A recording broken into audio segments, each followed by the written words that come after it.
Okay, guys, hello and welcome. Episode 62 on this beautiful Saturday morning at 8 a.m. Greg Dunnett was here on time. Said he felt a little bit rushed. Greg Dunnett is the president and CEO of the Hamilton Chamber of Commerce. We're so happy to have you here. Thanks so much for coming in. Dan, thank you for having me, my friend. For everybody else tuning in today, this podcast wouldn't be a thing without you guys tuning in, getting your feedback, sharing it, liking it, posting it. We really appreciate it. Without successful business leaders like Greg and everybody else that's been on the podcast, this thing wouldn't be happening. So just really appreciate everybody sending some gratitude your way, and it's going to be a great podcast because Greg has a lot to talk about today.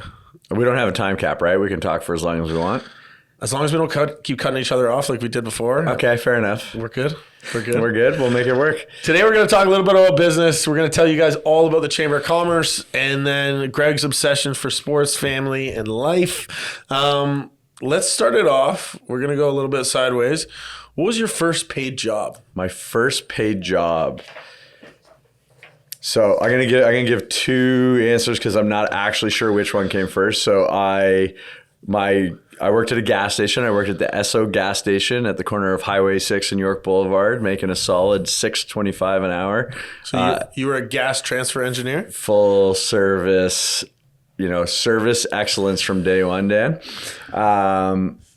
And I simultaneously was a referee for hockey, for Dundas Minor Hockey. So two very different jobs. One was very, go in, fill up, hope you get your dollar tip. And one was getting yelled at by parents at 7 a.m. And I would say the refereeing probably developed me a little bit more for my future life. But both, that gas station job was 3.5 years and helped me pay for college. So back when $6.25 was going to help you pay for college. So see, we start with this because we didn't realize we were so alike. So I umpired baseball. Okay. And I was also a gas transfer engineer, but for Pioneer. Solid. It was definitely a good job. We had a Tim Hortons in ours, so we got free coffee. So that was a big upsell, especially when you're starting on the pumps at 7 a.m. So was that the days that you're like triple cream, triple sugar? So I was definitely like that. I know. So I graduated high school a half year early, and I worked at the gas station. I was working 40 hours a week, and I was days one week, nights the next week. And I used to drink a 2-liter bottle of Coke every night to get through the night, along with the coffee. And the joys of being a 17-year-old growing boy, put on a few LBs, but not that many. But then you could just go home and fall asleep. Like, it's just madness to me. Can you imagine putting that much caffeine into your body now and at an hour before bedtime? Yeah, nuts. The things we used to do, spending your entire paycheck on the scratch tickets because you were sitting behind them. Oh, yeah. Yeah, absolutely. Yeah, what are you going to do, right? I mean. What if I win?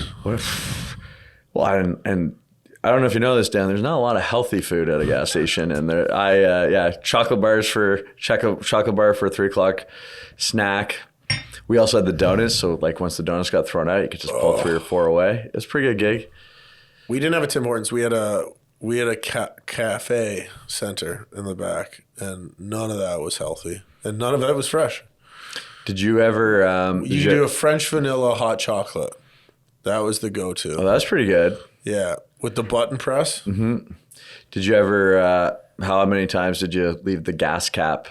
Like the person drove away, and you're like, "Oh, I didn't put the gas cap back on."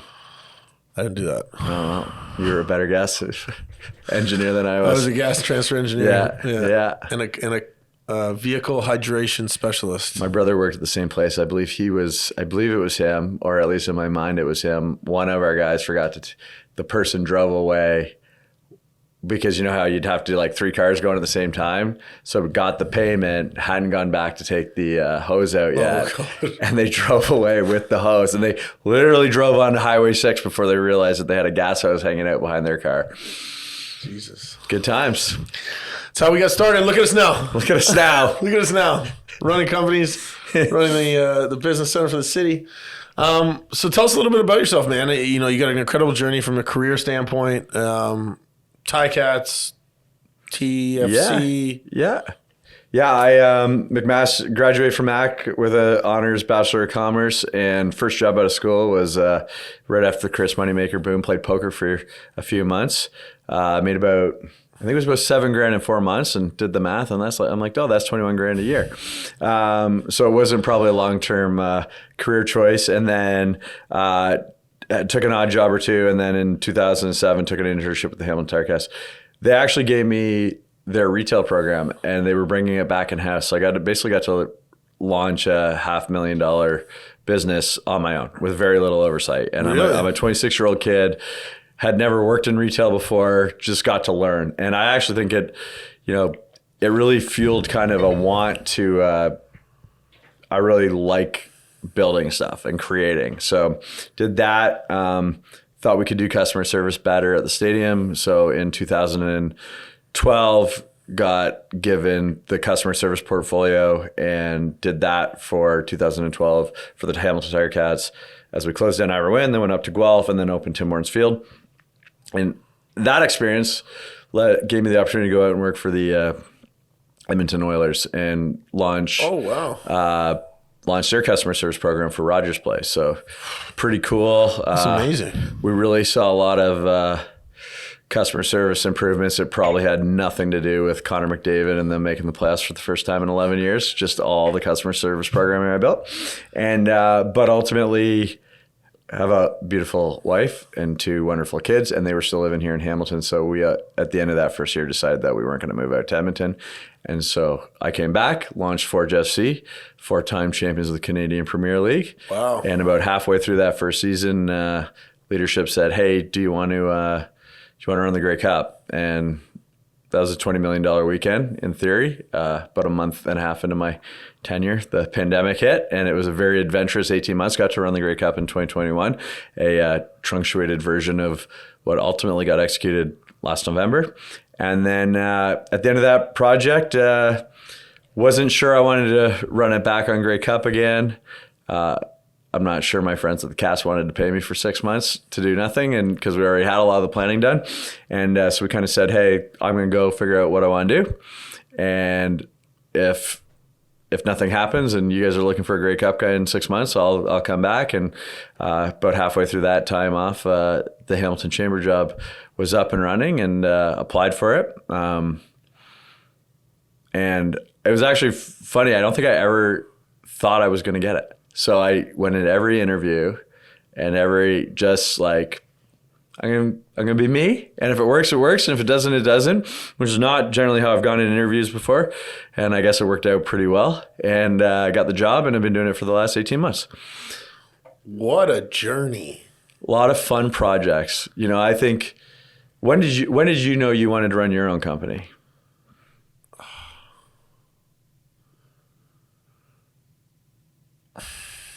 When I knew it was a company, I say there was a time period when I got my 5th van. Okay. It was like, oh, so this is I'm running a company. I need office staff. This isn't just a horse and pony show. Yeah, and I got a bunch of buddies who had like great career plans, right? Like guy ran a hedge fund. Oh, no. And I had none of that. I've just always been like, oh, that looks like fun. Let's go do it. and yeah, I think that's it, right? You got to figure out what works for you and embrace it and run with it. I mean, I had like 8 questions in those things. I just wanted to ask them all. Making those decisions to kind of change it up and gear up, like how was it when Ivor Wynn made their decision to move?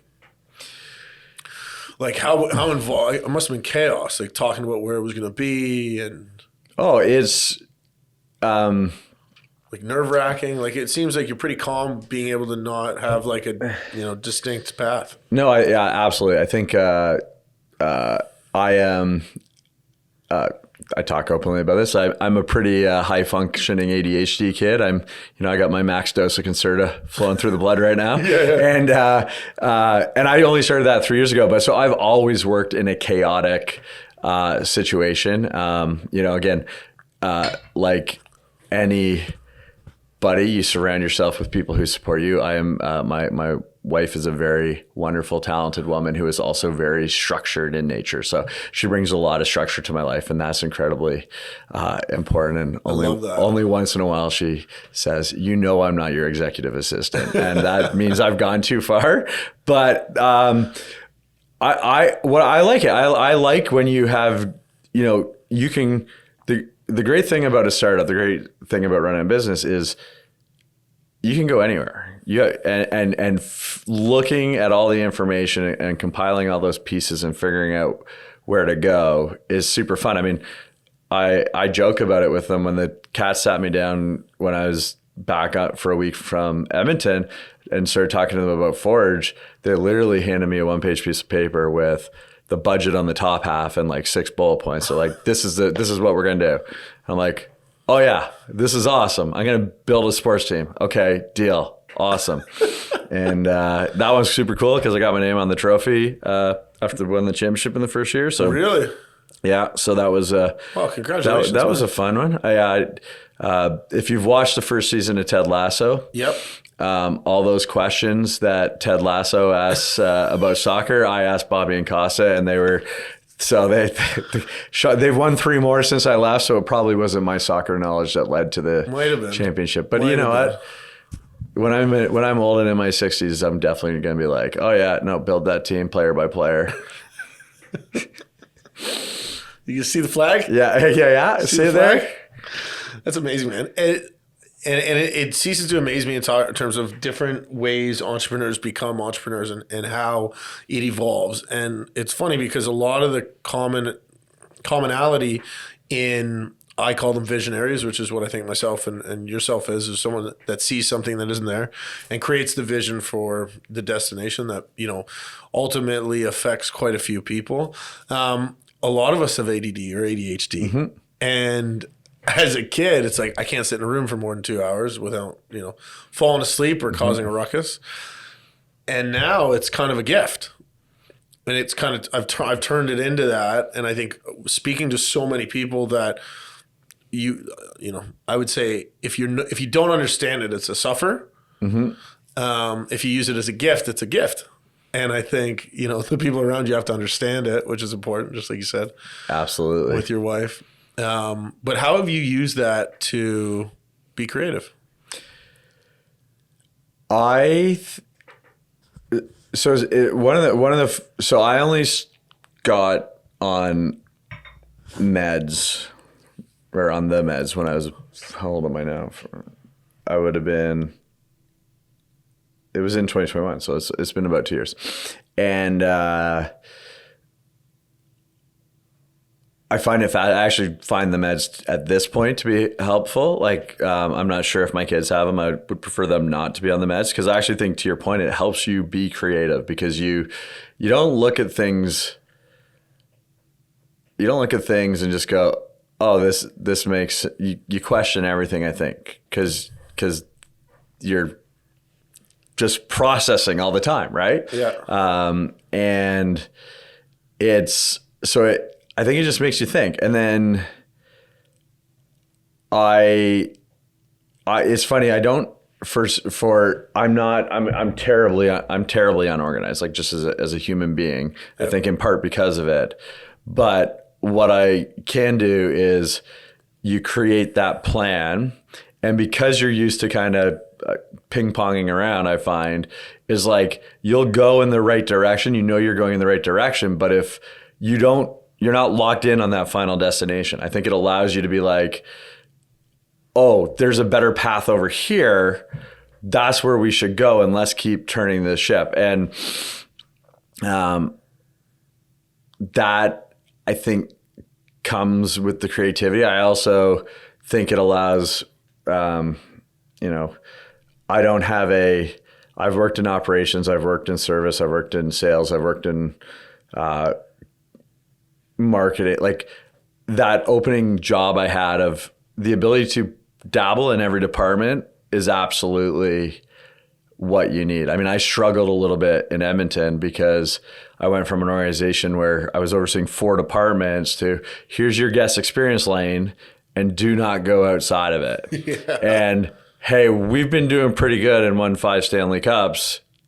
30 years ago. But we know what we're doing. And you're like, well, yeah, but you can do it better. And so I don't know if I'll ever be a person who could work in a massive corporation, because that stay in your lane-ness doesn't really vibe with my personality. So I love that answer. It's powerful and it's constant, right? And it's a good identifier. I find in learning about yourself and how you function and what you like. Yeah. Because ultimately, how happy are you these days?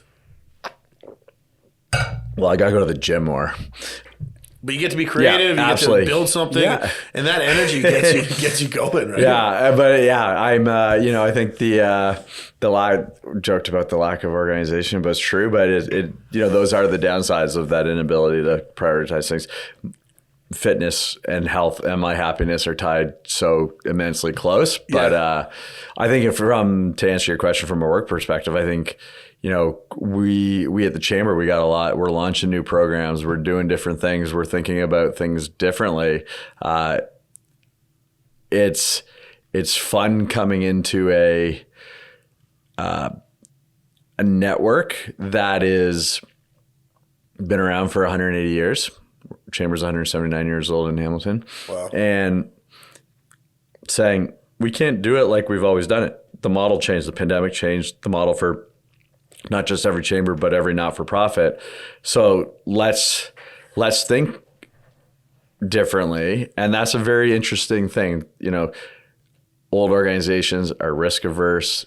They want to go slowly. They want to do the safe things, but they used to have a horse and buggy when they exactly right, like 100%. Think about the difference, right? Yeah, we used to do it that way. Chamber's older than the city, so it's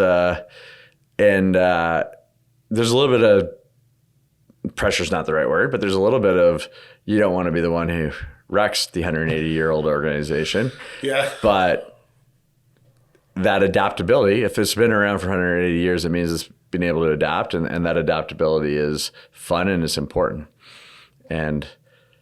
But you got to be careful in a risk-averse situation, not making too many mistakes as you go on the pathway. So it's we do a lot of testers, as many testers as we can before we go into the marketplace. Well, and I think you're doing a great job. I was just leaving the board now, and seeing all the input, right? Especially for somebody that doesn't understand the organization until really getting involved with it. We run events. Okay, you go to a dinner. Okay, there's some awards. Okay, it's like, no, this is a business, right? We're the voice for business in the city. As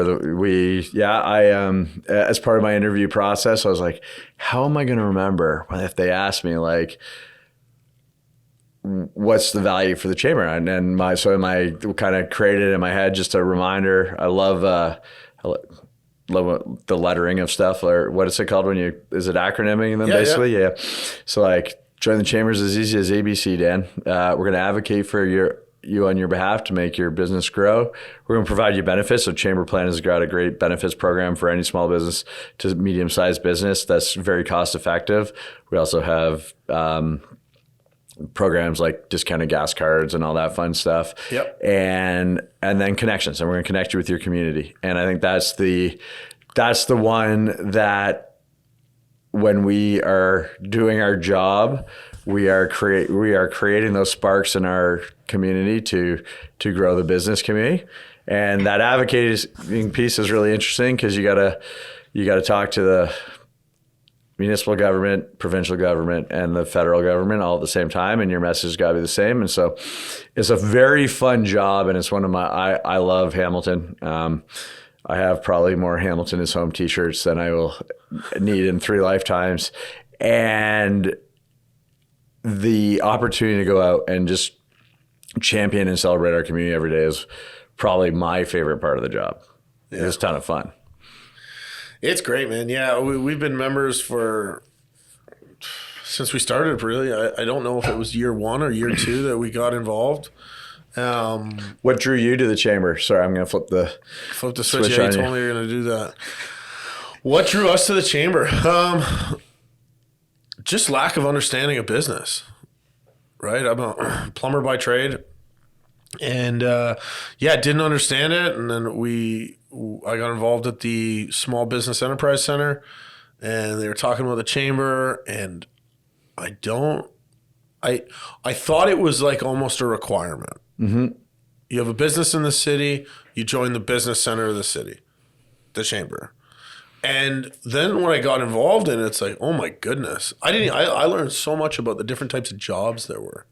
Yep. Right? Again, sometimes you get so closed off as a young adult going into a career thinking like doctor, lawyer, firefighter, policeman, dentist. Like you just think about the big jobs. It's like there's 5,000 jobs just to create this room. And it's like, holy shit. Mm-hmm. And I was not exposed at all to that, right? Career day was not very helpful. And then once I found the chamber taught me something that is invaluable, which is you get out what you put in. Yes. And if you don't think there's any value in it, it's because you're not giving anything to it. And that's where I started gaining value. And I was just saying, oh my God, I just got to show up. And I mean, I remember showing up. I was probably one of the only plumbing, I say plumbing companies, but small plumbing companies, with AKA myself, that would show up after work, in a guest plumbing T-shirt at the time, not a collared shirt. And people would be like, yeah, the bathrooms are over there. It's not working. And I'm like, no, I'm here for the event. And just learning about the evolution of like being the first guy in the room that doesn't know anybody to getting on the board and knowing everybody and being able to know everybody and feeling gratitude towards the ability to have a space where I'm noticed, I'm recognized, I have a voice, I'm allowed to make connections. And some of those connections have changed my life. It's creating a trusted space in your community too, right? Which is really important. And I think you're very social and engaged guy, but that part, you always want to do business with people you trust, right? Like, and it's that first barrier. I mean, we definitely have people who show up to our networking events and it's like, hi, I'm Greg, nice to meet you. And they're like, hey, I'm Steve and I'd like to tell you about this product. And it's like, yeah, I don't think this is going to get you the business in the way of, hey, this person is interesting. I would like, they've got a product that might help me be better and grow my business. And I'm going to go and meet them. But you've gotten over that initial hump of, it's not a cold call. There's a fragment of a relationship has started, and that's really important, I think, for anybody trying to grow their business. Yeah, and I'm going to go out and say this. Don't do what he just said. Don't go and fucking pitch your product without giving them your name.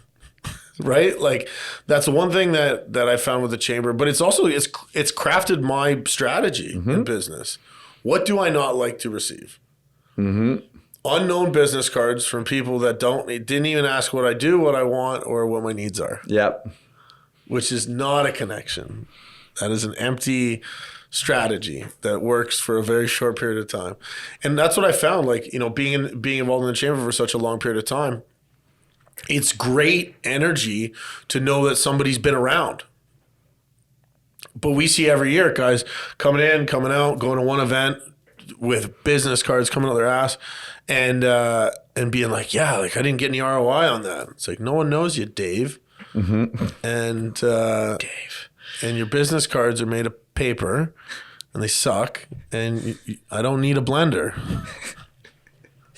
Yeah, it's because you learn about, not to be too forward, but you learn about strategies in terms of how to talk to people, which is, hey, what do you do? What's your biggest challenge? And you learn so much about people. I've met some of the most interesting people at the chamber, just like yourself, getting to know you, Greg, like, telling you your story today. I wouldn't have known that if I didn't ask. Yep, exactly. And you find those connections. There's so much value. Right? You umpire, I'm wearing an Angels hoodie. We got that connection, right? Like, and those are those little things. And once you make those initial connections, it works. I kind of look at it as like every single boss I've had, the 7 or 8 bosses, all the way back to umpiring.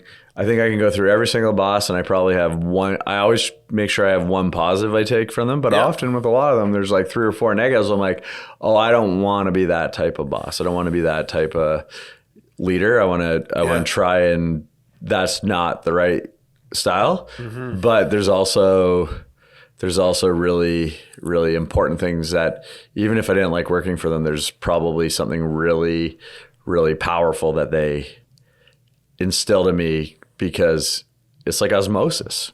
So talk about, man, you're wearing your Angels shirt. Let's get into it. How do you like the transition into coaching from kids and your kids to business? What do you think the correlation is? Because I think there's so much synergy. There's so much synergy. I'm not sure who listened more, my team or the 13-year-old boys, but I got 14-year-old boys this year. Well, as you can tell from my background, I love sports. I love everything about them. Played them all growing up. What was your sport of choice? I'm a very, I think management of sports was probably my sport of choice. I was the manager of the high school basketball team. Wrote for the paper at school too, at McMaster. Yeah. And, I was I think I peaked as an athlete. Do you remember the sport? Remember it was like the sports fitness things, and you got the little, you're too young for this. I don't know. You would get these. You did a horrible explanation. There's like sport fitness. I don't know. I was hanging in my room at my parents' place because I hit the top level in grade 3, and then it was all downhill from there. Okay. I had a very good sports mind. I still have a very good sports mind. It wasn't a question of whether I could think my place to where I should be on the field or on the ice, or it was, could I get myself there? And often the answer was no. Okay. So what I love about coaching is like it's very fascinating how the differences, a lot of youth coaches yell at the kids all the time. And I try very, very hard not to, because in the grown-up world, you quickly realize people shut down when you yell at them. So if you are screaming at them all the time, so why would we do it any differently on the diamond? So we very much talk about, and with my guys, we really try to be process oriented and not results oriented. Wow. Did you show up prepared? Were you focused? So, so baseball coaching, did you warm up properly? Did you show up with all your gear? Did you show up ready to go? Did you have a good warm up? When you're doing infield before every inning, are you focused on your technique? Are you doing those things? When you get up to the plate, did you hit the balls into the net and then time up the pitcher in the on deck circle? So when you're going up to the plate, you're prepared. Work on that a lot. And pretty easy to tell when a 14-year-old boy has showed up prepared or not. Then we talk a lot about focus. And focus is about exactly that mindset of, am I ready to go on every play? Do I know if the ball comes to me, where am I going with it, right?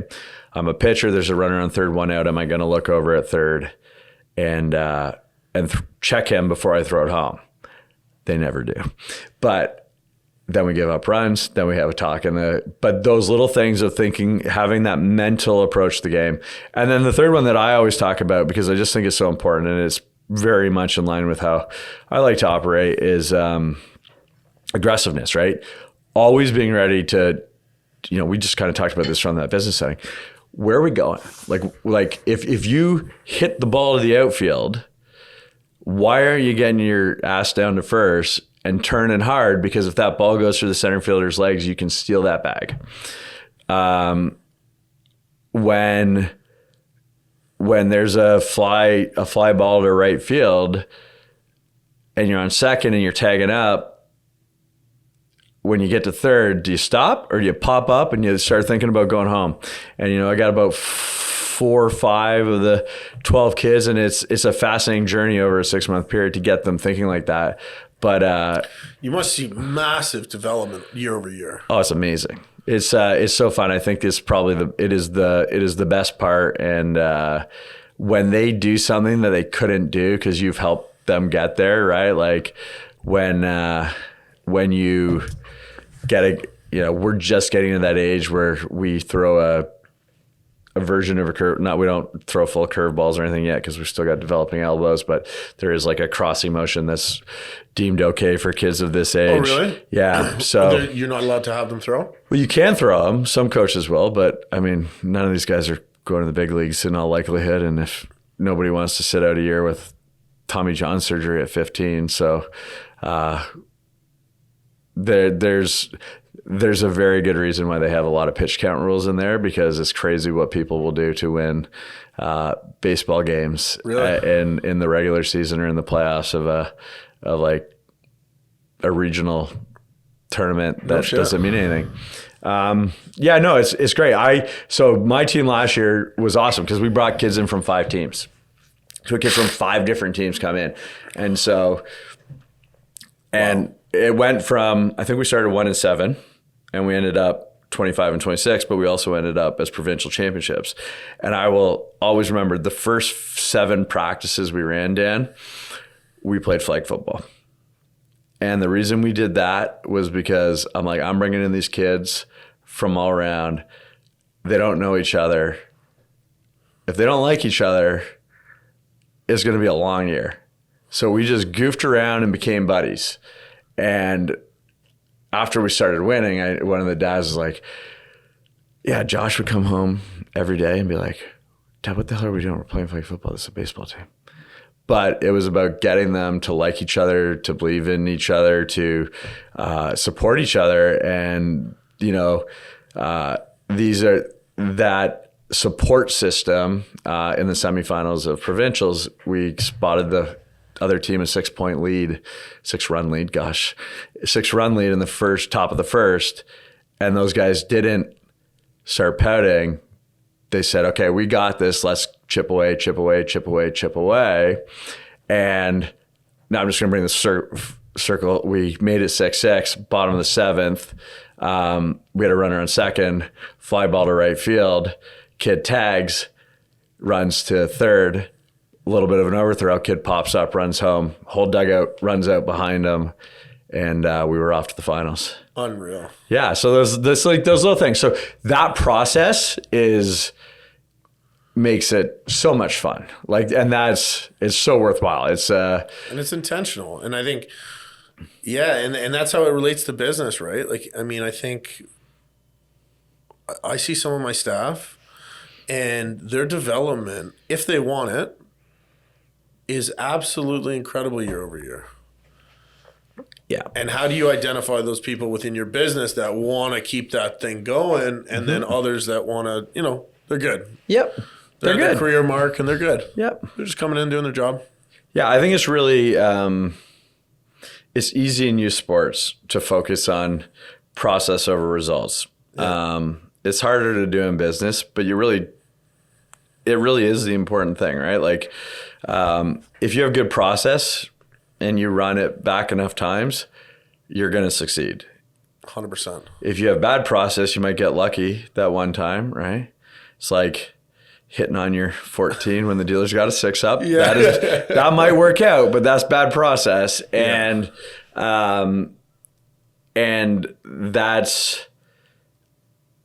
but it's really hard to contextualize in life. Was it bad sports, again, are pretty easy. We can usually kind of go back and look at a game, right? There's sometimes even video. Yeah, exactly. 100%. Right? What did we do wrong? How do we do it? In business, a lot of times it's just, all right, identify and go. And that's not the right play. We do reflection meetings now. Okay. And they walk me through a reflection meeting. It's incredible. So we do so every time we do them, probably quarterly, but then I really do a hard one every 6 months and like a big one every year. And so what do we do this year? Mm-hmm. And so a lot of people say, oh, it's a review. We're reviewing what we did. No, let's reflect. Mm-hmm. Let's see where we started and where we came. And so we write a list down, and it's never what we could have imagined. Like, we did way more than we ever could have thought of. And then we do a projection. So reflection, projection. So what do we want? What do we want to talk about next year that we did coming up? Mm-hmm. And let's think outside the box. What would be crazy? This year we've got it's in every office, they've got it. And like we want our billboard on a bus this year. We want to hold a kids family event. We always have team events. We've never had a family event. And so we just thought outside the box. And it's like, yeah, maybe we don't do it all. Yep. But let's reflect on what we accomplished last year, and it was incredible. What do we get out of? Because sometimes you're focused so much on the problem in front of you or what you didn't do, but we very rarely reflect on how far we've come to get to where we are. Absolutely. Yes, sir. And hey, just like you said, at the beginning of this year, we didn't know each other. We came from 5 teams, and we were playing flag football. Mm-hmm. Look at us now. Mm-hmm. Look at what we've overcome this year. We started 1-7. Could have given up.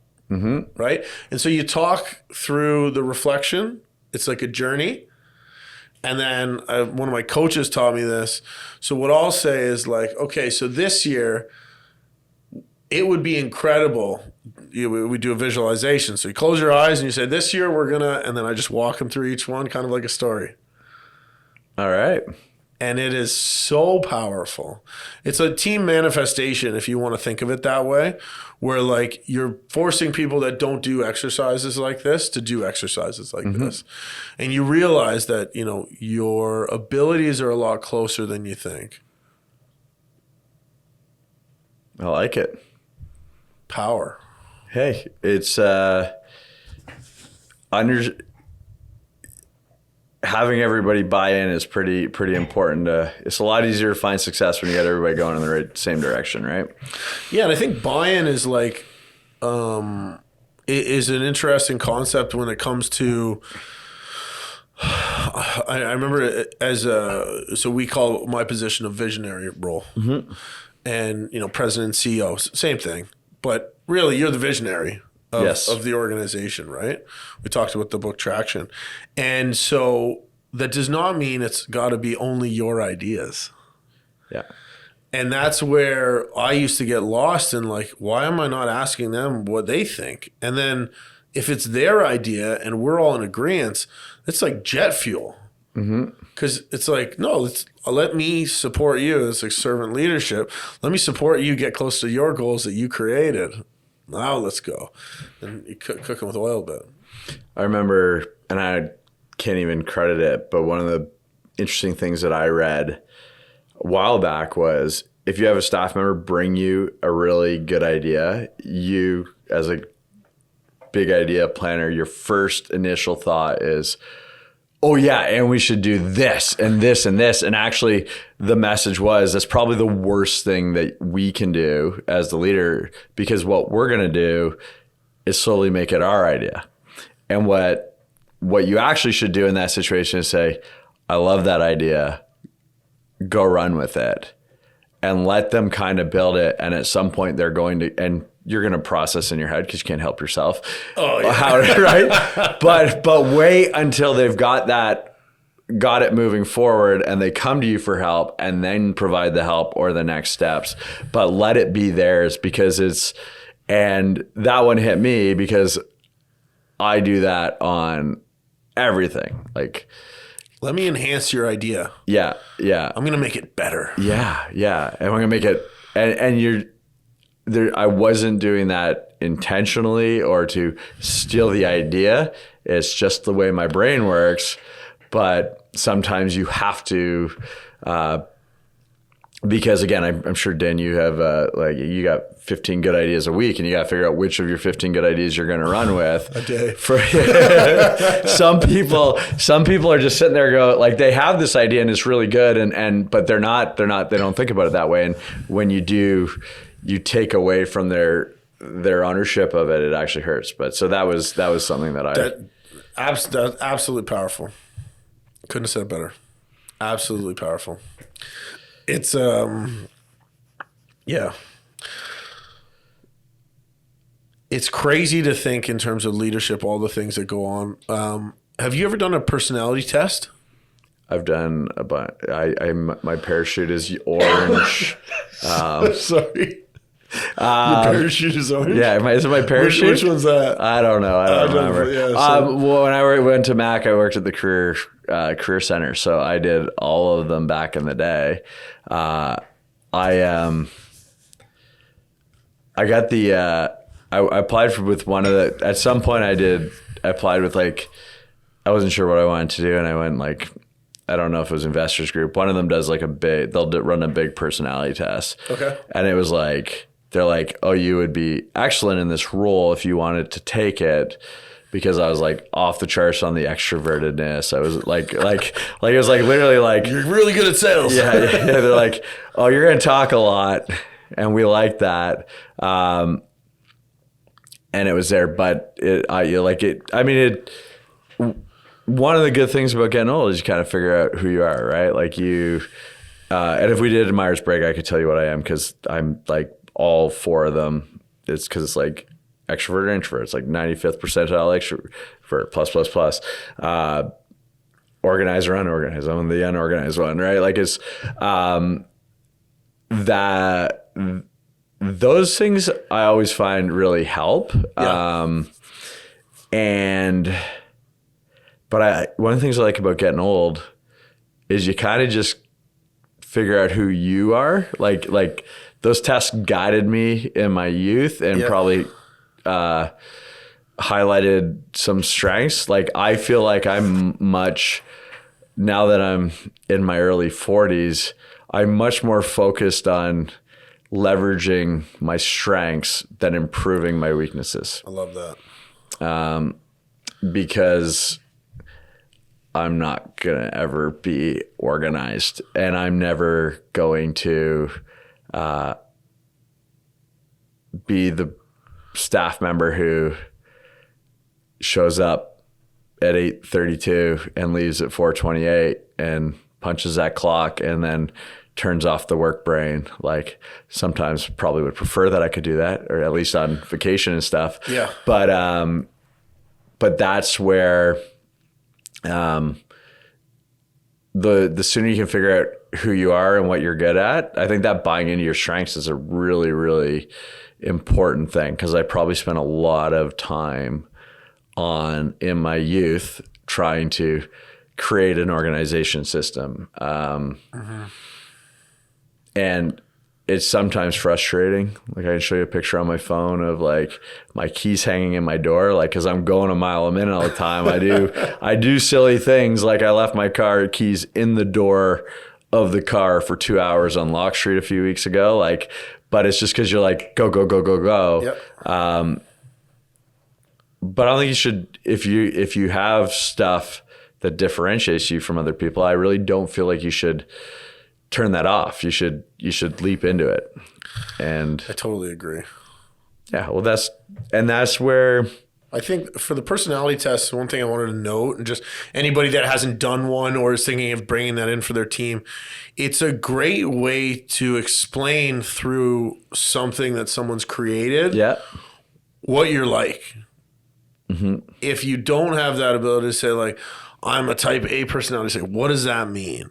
And it's like, oh, do this test. It's going to give you, say 4 functions or 10 functions, whatever it is. Like we did one, and it was we did the Colby test recently with our new team, but it was like everyone was similar because they're all in those roles, and I'm completely off the charts different. Mm-hmm. And it's like, hey, this is how we work together. And so one of the ones is like I'm a quick start to a fault. Right. So I do not want all the information. I need a little bit of information and I'm good. I've already processed every other opportunity that you said. Mm-hmm. Like you just said, I went to the store, and I'm like, good. I don't need to know. But someone's like, I went to the store, I spoke with the cashier and I got the milk and then I got my bags. And then when I checked out and I'm like, I heard you. You went to the store. You're an executive summary sort of guy. Yeah. Yeah. Absolutely. Yeah. It's all there. I can see the whole thing. Yeah. I see a 35-page document. Yeah. In those 6 points. Yeah. I don't need it all. Yeah. And so what I used to struggle with was when I didn't know how to communicate what I was like. Right? Or, I'm just crazy. Or, Dan's just fucked. And it's like, no, like this is my unique ability. I'm special in this way. And like when I see somebody, like I was talking to our new campus director. And she put a policy procedure together. And I was like, she's like, is it okay? She's like, this is incredible. Yeah. I was like, I just want you to know, I'm so grateful for your ability to do this because I can't. I could not put this file together. Don't have the patience, don't have the ability, don't have the skill set, don't have the time to research some stuff. I don't really care. But it's. I'm probably not going to follow it. but it's required. Yeah. And thank you for doing it. And thank you. Yeah. And someone's like, thank you for running around the room and talking to everybody. Yeah. And staying late and coming in early and going to 47 events in a month, right? And that's where you get charged up, right? So it's like, being able to share that with a team, very special. So it's.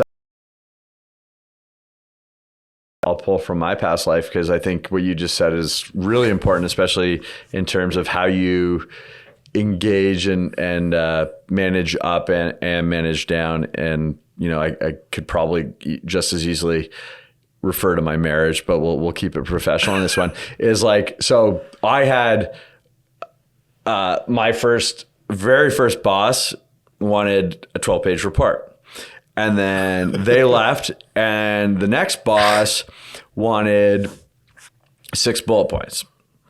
Then when I went out to Edmonton, she wanted like an executive summary. And then I came back to Hamilton, and that was a fully prepared PowerPoint presentation and how messages were given to the different bosses. And I've actually learned this now, or I learned this probably for the last one, is very early in your tenure when you have a new boss go, how do you best like information communicated to you? And I actually think as the boss, what we probably need to do is just say, this is how I like my information. And if you could prepare it this way, because I'm in the same boat as you. If Drina gives me a 12-page report, I'm gonna be like, Drina, I need you to boil this down to half a page. Can you read it to me? Yeah. Yeah, just call me. Yeah. So. Yeah, and you know what? It's crazy how we're talking like this because it's stirring up the mind of ways I can improve, not just to justify what we're currently doing, but to improve. And also, how does the team like to communicate to each other? Yeah. Let's talk about that. Absolutely. That's my takeaway from today. So what I liked about that, because I wasn't thinking about the personality test in the way that you were, and so you kind of got me thinking about these different engagements in the workplace and how it does understanding who you're working with and how they operate is really important. Yeah, because it's tough. It's a mental battle when you feel like you're letting somebody down. But it's like you don't have the ability, right? Yeah. It's like, I mean, the one thing you said earlier is I'll never be organized. And so just to challenge you on that, I'm so disorganized, but I'm so organized. And the reason for that is, so Anita, my executive assistant, and before that, Katie, who's now our director of operations, in those roles would be able to control my disorganization and organize me because I love being organized. I love the thought of it. I love what it looks like. Yeah. Right? Ty this morning. 100%. Bullet points. Yeah. I don't need a chapter. Highlight it. Right? Highlight the points, Ty. Right? Yeah. I need it all, but just highlight it. He knows me. And so with the question of the limiting belief of like, I'm just never going to be organized. It's okay. What are the tools and systems that I need to ask for help? Because guys like us want to do it ourselves. Yeah. Once I let my guard down a bit and said, I need help. I need help. I'm not able to do this on my own, but I really want it done. I think we're really capable of anything. Yeah. I'm a big believer in the, you're the sum of the 5 people you surround yourself with most, right? Like, and what they do, like you surround yourself with 5 good people, you're going to start doing better things, right? Like, of course, you got 5 buddies who you hang out with every Friday and Saturday night, and you guys all want to go do shots of tequila until 3 a.m. Probably not sending you on the right pathway, right? So I think those, I run through my list, and it's, you got the Caroline, and she's a wonderful, wonderful person who really organizes me. I got my buddy Matt, who I go to the gym with, who is just one of those guys who puts you in the ground and is better than you, but I've beat him 3 times, and I'm going to send him this clip at the end of it that I talked about on a podcast. Yeah. I beat him 3 times, and I had 300 workouts. And if you don't think I bring those up all the time, but I got better because he's like a guy who does every workout and he practices all his form. We talk about preparation. He does all that stuff. Well, now aren't I moving more weights at the gym because that I've got someone in my life who is doing all that little boring stuff. And so I look at it and I go, I should do that. And I could run through those lists of those other people in my life, and you go, and then even in the outer rings. And sometimes what that was important to you in your 20s is different than your 30s. Totally. And different in your 40s, right? Both my kids probably get in there now. And other than the fact that they're very, very quickly becoming more clever and having quicker tongues than me, which is very, very frustrating. It's very, very hard to deal with the fact that a 15-year-old girl just puts you in your place, and you're like, I'm just going to go over there. Yeah. Which happens too often in our house now. So to bring us home here, we always ask this question, and I think you answered it a couple different times, but what advice would you give to your younger self? So I think this one probably is going to go back into the coaching, and we've kind of bounced around this, but I think I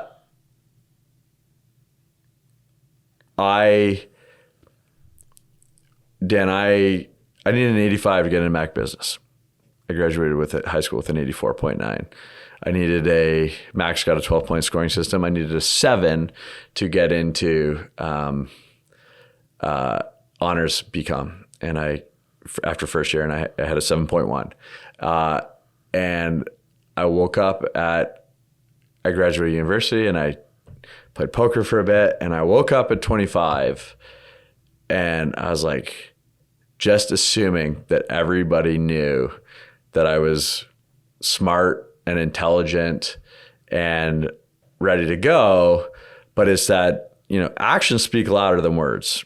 And so it took me till about 25.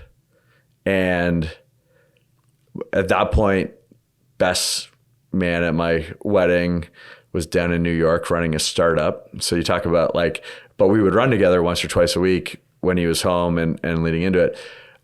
So my answer to that question with that preamble is it doesn't, hard work beats talent every fucking day.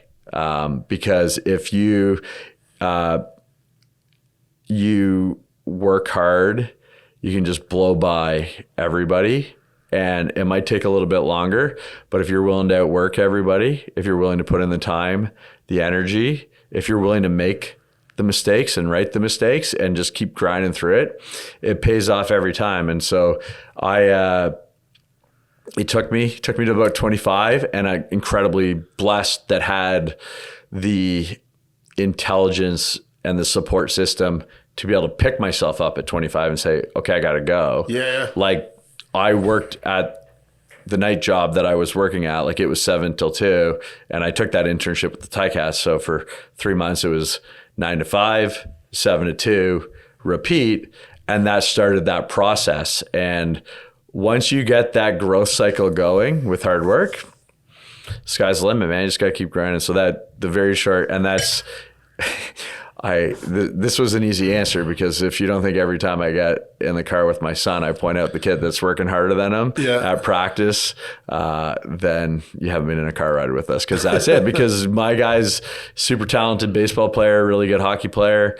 He's going to, I don't know if he's going to play college ball, but he's probably could if he wanted to be that guy. He's not going down the States, but he might play Canadian ball. Mm-hmm. But he's got to want it, and he's got to put in the work, and the message to him right now is, if you want to go play at one of the elite programs, I need to know that you're going to the gym, you're stretching, and because we've got all the baseball equipment in the back of our car, so he can go in the backyard and hit 200 balls every single day into a net if he wants to. Yep. You got to want it. So find something you want and then work towards it.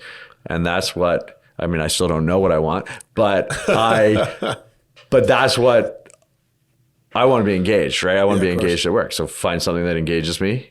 Go do it. When I'm not engaged anymore, go find something else. And that is my very long answer to your question. That's great. Well, thanks, guys. Everybody tuning in again. Thank you, Greg. What an episode. So many fucking takeaways. Episode 62. Can't believe we're here, guys. If you haven't checked out the Chamber of Commerce and you're a business in the Hamilton or greater area, please come down. You got to meet Greg. You got to meet myself. We're at all the events. And we're going to talk about what business can do to you, and make sure you get an autograph from this guy's kids prior to them going pro, because it'll go viral, and he wants his name on a couple more trophies. So thanks so much for coming in, Greg. Thanks for having me, buddy. Really appreciate it. That was awesome, dude. That was fun. Thank you.